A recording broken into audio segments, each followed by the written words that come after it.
Hey everyone, and welcome to the channel. My name is Ash and I am here with a review of Beat 'em Up Archives QUByte Classics on Xbox.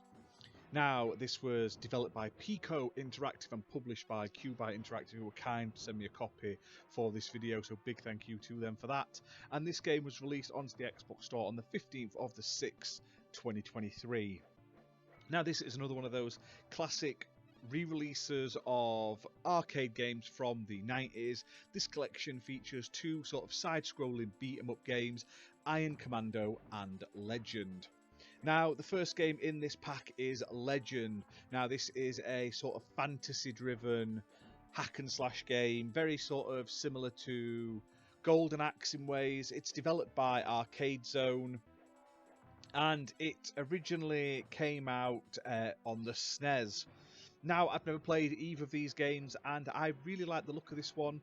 You basically play as either a guy called Igor or Kaor through 7 different stages, fighting your way through a whole host of enemies. And I really like the look of this one. It's a nice looking game. I like the sort of fantasy environments. I like the character designs and stuff like that. Big bright sprites and everything.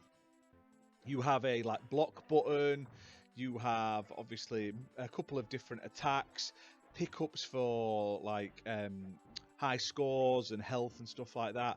The sort of classic stuff. You also have a magic ability as well. Now, this is not a bad game at all. It's fun. Is it anything that you'll remember? Probably not, but I had a good time playing it. It is quite difficult. There seems to be a lot of cheese in both of these games in the amount of energies that come throwing at you on screen and stuff like that. And the block is a bit hit and miss. But overall, I really enjoyed it. Now, the next game in this collection is called Iron Commando.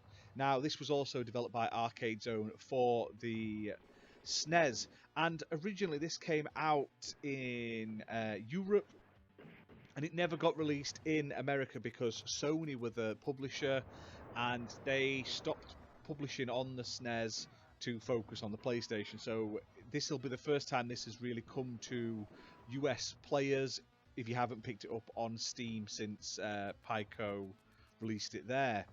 Now, this game sees you either play as a soldier named Jack or this kung fu master named Chang Li from this Iron Commando team. And basically you fight your way through a whole host of environments. I think there's 10 levels in all in this one. And this one reminds me kind of Streets of Rage, but you can pick up weapons, including like your baseball bats, your knives, machine guns, shotguns, pistols, all that sort of stuff. And you also have one of those like special abilities where you jump in the air and drop a grenade, very much like when you called the police in on Streets of Rage. Now, I like this game. I like the look of the characters and the environments and stuff. However, this game really overwhelms you with characters and gets to the point where it's very difficult to get far in it, which is a shame. It very much feels like it was designed for an arcade machine to keep you pumping those quarters in. But I still enjoyed what I've played of it. I think it's great that these old games are getting re-released and are being made available affordably to newer players, which is great. It's great for sort of preservation and stuff like that. My big downside to this collection is the fact that there isn't really any quality of life improvements. Now, obviously it's running in HD on your big TV, which is great. There's borders around the screen, which are both themed to the games themselves, but other than that, there's not much to it. There's no new additions, so there's different difficulty settings, but there's no like in-game manuals or anything like that. There's no galleries, there's nothing that there's no rewind or save states or anything like that that you would normally expect from these types of games. It's just very much, here it is, go and play. Now, it's not the end of the world for me because I love playing these retro games, even in their sort of rawest of forms. to me, it's just about being able to experience games I've never experienced on a modern system. Now, are they perfect? No. But I did enjoy them both for the time I've played them. They're priced at £8.39 for the pair, which is really good in my opinion.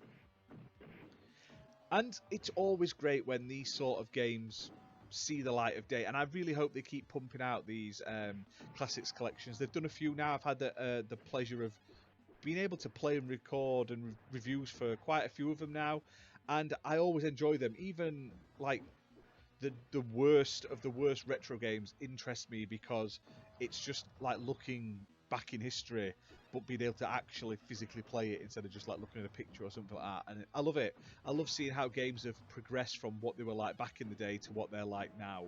And even though these are not the best games I've ever played, they're well worth spending a couple of hours playing.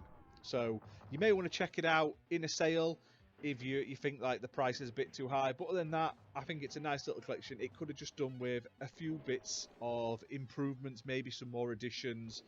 The stuff you sort of see in more of these retro collections nowadays, they're starting to go up and beyond than just putting the games on them. They're giving us extra content and stuff. And I feel like these are just raw ports, basically. But that's it for this video, guys. Hope you enjoyed it. Hit that like button, hit subscribe, and we'll see you soon for more content. Bye for now.